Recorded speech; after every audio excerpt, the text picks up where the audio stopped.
Également, il faudra instaurer une coopération étroite.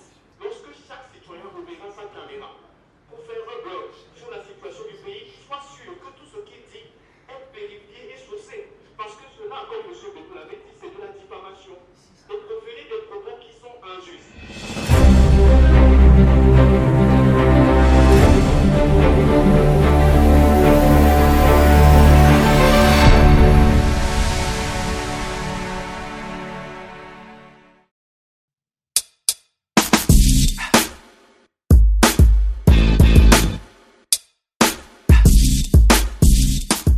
Je vous ai demandé de vous parler de deux, n'est-ce pas?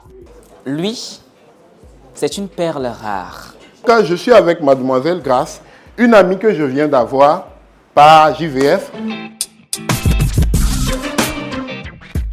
ce que je ressens en premier, c'est le trac. D'accord.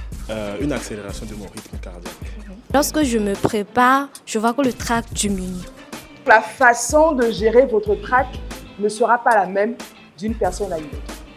C'est pour ça que vous devez vous poser la question à vous-même. Vous devez pouvoir analyser vos prises de parole et identifier comment est-ce que le trac se manifeste chez vous pour pouvoir adapter les astuces de gestion de trac. Non pas de l'intonation ou la modulation de la voix. On a tendance à le faire, mais des fois, ça ne sonne pas bien. Donc, pour ceux qui ne pensent pas avoir une voix mielleuse, ce n'est pas encore un problème.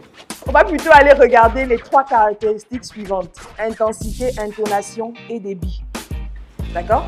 Donc, tu vas prendre les retours des uns et des autres, mais aussi tu vas faire l'exercice de t'enregistrer et te réécouter derrière. Il suffit de tirer une carte au sort et à tour de rôle, vous passerez devant pour exprimer l'émotion que vous aurez tirée sans parler.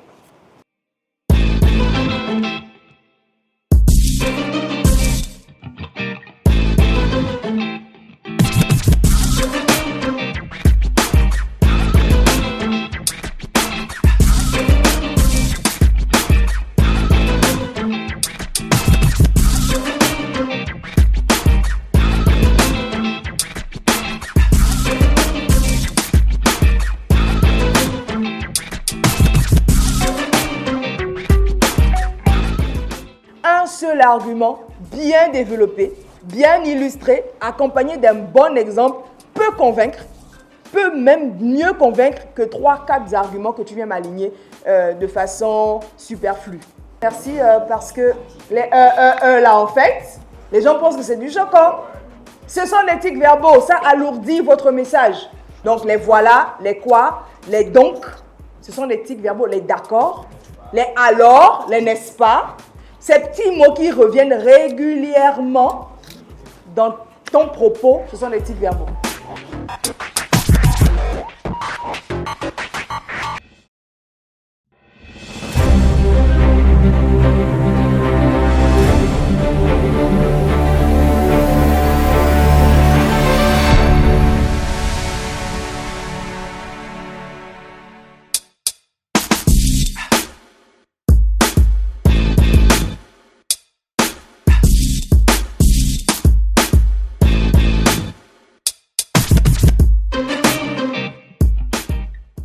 En vérité, comme dans toute compétition où il y a un coach et des personnes coachées, vous ne serez pas seulement jugé sur vos compétences en art oratoire. Vous serez aussi jugé sur vos compétences humaines.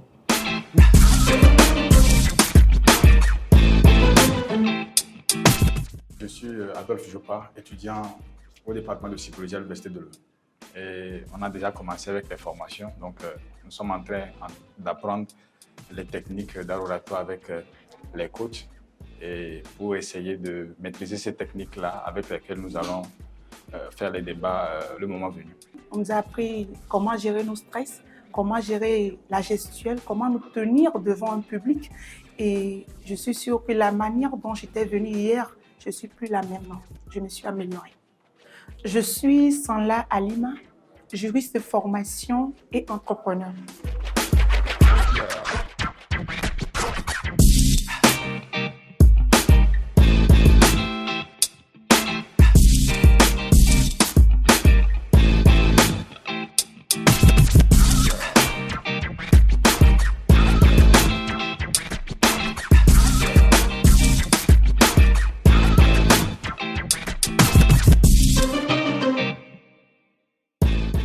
Ne vous contentez pas des évidences. Ne vous contentez pas de ce que tout le monde dit. Élevez le débat à un niveau où on se dit au final, mais j'y avais pas pensé. J'aurais jamais pu imaginer qu'un simple sujet ainsi donné pouvait être le moyen d'aborder des réalités beaucoup plus profondes ou des réalités beaucoup plus critiques de notre société.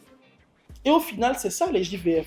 Ce n'est pas qu'une compétition d'art oratoire ou de débat. C'est une solution où au final, on réfléchit sur les problématiques de la société et où on trouve des solutions.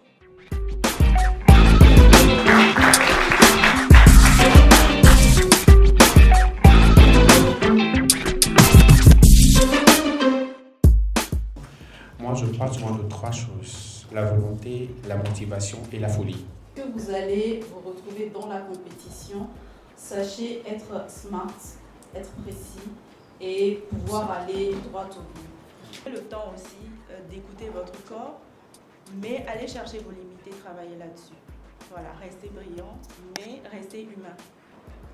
Nous, on sait déjà peut-être parfois dans vos premiers mots là, vous voulez y aller, mais vous devez vraiment rester serein à chacune des prestations, donner le meilleur de vous-même, mais sans vouloir en faire trop, parce que c'est vrai, nous on peut tout de suite savoir si bon, ce que vous faites c'est du bluff, c'est juste pour flatter, c'est juste pour... Donc vraiment rester concentré et miser surtout sur la qualité de vos contenus, de vos prestations, et vraiment avec une grande touche d'humilité pour demander.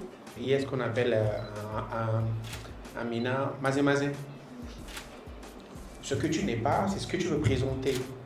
Or, quand on va commencer par travailler avec vous, on voit que finalement, ce n'est pas ça. Et n'allez pas au-delà de ce qu'on vous demande. Moi, les deux points-là sont très importants pour moi. D'accord. Je serais beaucoup plus une personne qui aime écouter le fond du message. C'est vrai que la forme ne doit pas ausculter le fond, mais quand même, je serais certainement très regardant sur le fond. Pour moi, l'orateur aujourd'hui est cette personne qui parle pour informer, qui parle pour enseigner. Il faut qu'à la fin de votre message, quelqu'un qui est dans le public se dise « Ah, aujourd'hui, quand même, je dormirai moins bête parce que j'ai eu l'opportunité d'apprendre de ce que cet orateur a dit. » Et donc, moi, si c'était une compétition d'art oratoire, je n'y participerais pas. C'est parce qu'il y a des débats parlementaires et des débats présidentiels. C'est pour ça que je suis là. Autrement, je ne participe pas aux compétitions d'art oratoire. Donc c'est cette particularité qui me plaît, moi, qui est ma motivation, et qui fait que je suis intéressé à coacher des candidats.